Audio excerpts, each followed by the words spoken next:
తిరుమలలో సోమవారం ధర్నాన్ని అంటే కొండపైనే ధర్నా నిర్వహించి భక్తుల శాంతికి భంగం కలిగించారని ఏపీ సాధు పరిషత్ అధ్యక్షుడు శ్రీనివాసానంద స్వామితో పాటు పలువురు అనుచరులు సాధువుల మీద తిరుమల 1 టౌన్ పోలీసులు కేసు పెట్టారు.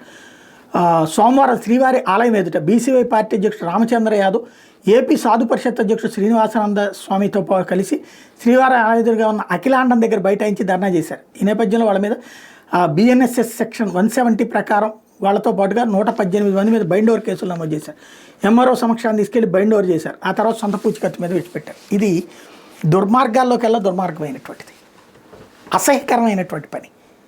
సాధువులే తోడుండి దేవుడు ఎదురుగుండా ధర్నా చేయించచ్చా? హిందుత్వాన్ని గురించి చెప్తా ఇదే పని వేరే పార్టీ వాళ్ళు వేరే వ్యవస్థ వాళ్ళు చేస్తే ఊరుకుంటాం మనం? అక్కడ ఉన్నటువంటి భక్తుల ప్రశాంతత కాదు, ఆలయ ప్రశాంతత భంగపరచడం.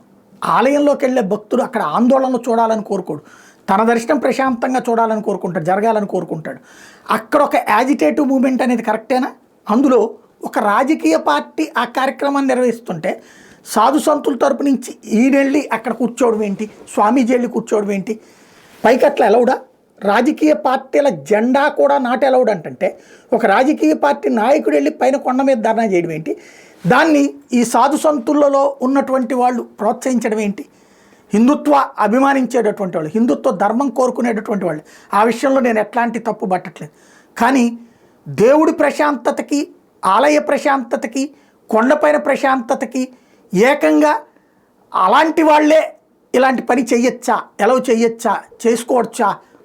కరెక్ట్ కాదు కదా. ఒక రాజకీయ పార్టీని అక్కడ ఎంకరేజ్ చేయడం ఆత్మవిమర్శ చేసుకోవాల్సినటువంటి సందర్భం ఇది.